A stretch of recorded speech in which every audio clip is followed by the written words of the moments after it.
Okay, no time to waste. Let's bring in Jamie Johnson from the Just Jamie J podcast, filling in for us this week. Good to see you, Jamie. And Stephen Cenatiempo from 2CC in Canberra helping us out. Mate, I just want to get a thought from both of you first on the broken promises. Labor seems to be getting away with this too much. Will the budget bring it home, Stephen, and will punters start to get really angry about the litany of broken promises from Albanese and Chalmers?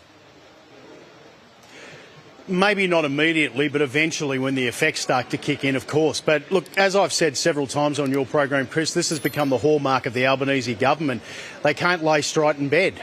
It's everything that comes out of the mouth of any of his ministers seems to be somewhere so far from the truth it's not funny. I mean, look at Annika Wells. You know, while I went over for an official meeting, well, it was actually a mate's birthday party, and I thought I'd kind of catch up with her husband in the kitchen while I was there, but then he threw me under the bus as well, you know. Well, it's just everything that they say turns out to be a lie. Well, a big factor is all those people you're going to be mixing there with tonight, the Canberra Press Gallery, they haven't been pursuing Labor. And I'm just wondering, Jamie, whether when you have a broken promise as the centrepiece of this budget, finally the public will just arc up regardless of the Press Gallery leaving them alone. Do you know, that's my biggest fear about tonight, Chris, is that you already have said at the top of your show all of the lies. There's been lots. There's been power bills, controlled migration, changes to negative gearing, CGT, Medicare, stage 3 tax cuts, a huge list. My concern, though, is where is the opposition prosecuting that? And we just saw leading up to Farah. You know, I did a bit of an analysis on the Liberal Party's social media. They attacked One Nation 22% of the time that they posted and attacked the Teals 8%. They don't know which side they're on, which team they're on. Every time I make hits here on the government, I wonder why isn't the opposition doing the same? You make a very strong point. I do want to show you, just by way of a bit of a diversion here, when it comes to these negative gearing changes, they're going to be grandfathered. That's the term. They're going to be grandfathered so that if, you know, Anthony Albanese is negatively gearing his beach house, he can keep negatively gearing it. It's only from tonight that people can't do it. But listen to how the Greens Senator Nick McKim, listen to how he refers to grandfathering. From a lot of the reporting, it seems as if the government is going to grandperson in existing arrangements or at least do so significantly. He's got to grandperson them, Stephen. Gender neutral. We really have to worry about the 12% of people that vote for the Greens, the fact that they're allowed to walk amongst us unfettered. Seriously, I mean, you know, there's serious issues going on here, and this is what they thought was important. And they were standing just not far from where I am right now when they did it. They were grandpersoning. Let's see if that language makes it into the budget. Jamie, I've got to talk to you about your latest column where you've talked about the plethora of choices in the political world. It's a bit of a mess, isn't it? It is an absolute mess. You know, when I was writing this article, I just could not get that word circus out of my mind. We have got that much choice now. There are more than 30 registered political parties in Australia. That does not include the Army of Independence. That does not include the Teal movement. And it's just a mess. I think that Australians need clarity.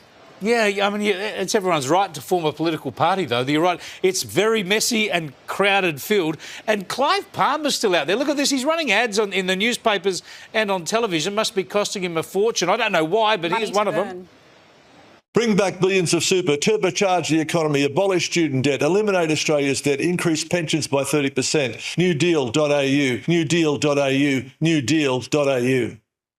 Great. I mean, I read the website. I hope he spends all the money here on Sky, but Stephen, why? What's he advertising? Look, I really don't understand. He's like the big Kev of Australian politics. You expect him at the end of the ads to go, newdeal.com.au. But look, you guys have got nothing on what happens here in the ACT. I mean, the original territory election, we had the marijuana party, we had the warm sun-ripened tomato party, we had the party. I mean, we had parties coming out of our backsides here in the ACT when they foisted self-government onto us, and how good's that gone? But look, at the end of the day, choice isn't a bad thing. It's just the fact that the vote is fractured so much means that we're not going to get well, I think it's going to be a long time before we actually get solid government again anytime soon. Yeah, we'll never forget that Robert Menzies founded the Liberal Party from about 15 minor parties, brought them together. Maybe it's time to bring a few together again.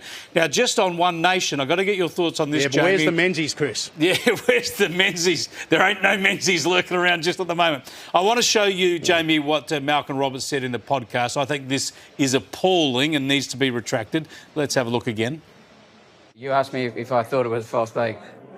If I make a statement, it's got to be backed by fact. I don't have the facts yet. I'm not ruling it out. You notice that? 15 Australians shot dead in a terror attack, and he won't bad. rule out a false flag operation. Yeah, I thought it was a very politically correct answer, talking about needing the facts rather than just saying no. You've got to rule it out. There's Absolutely. no evidence. There's no evidence. We rule it out. We know what this was. Yeah. It's disgusting. It's interesting, the whole podcast thing, though. Like, the problem I have with media and with these types of stories is that it rewards the algorithm. They want the outrage and the they clickbait. want the outrage. So, but Malcolm Roberts, he's the one. We'll keep on to him. He's got to retract that rather than the podcast. Here is a fact that should terrify you. Australia has more registered political parties than most people have Netflix subscriptions, and somehow we are still not getting good television out of it. Grab a cup of tea, because today we are diagnosing the slow-motion car crash that is Australian politics right now. Quick favour, if you are enjoying this breakdown, hit that subscribe button right now. Over 90% of viewers have not yet. It costs nothing, takes a second, and genuinely helps this channel keep digging into stories like this one. Thanks if you did. Now, let's continue. Let us start with the government. Every single week seems to bring another headline about a promise that quietly evaporated. Power bills were supposed to fall. Migration was supposed to be controlled. Negative gearing reforms arrived with grandfathering clauses so complicated they needed their own translator. Add Medicare commitments and tax cut timelines shifting like sand dunes, and you start to see the pattern. Not one mistake, a pattern.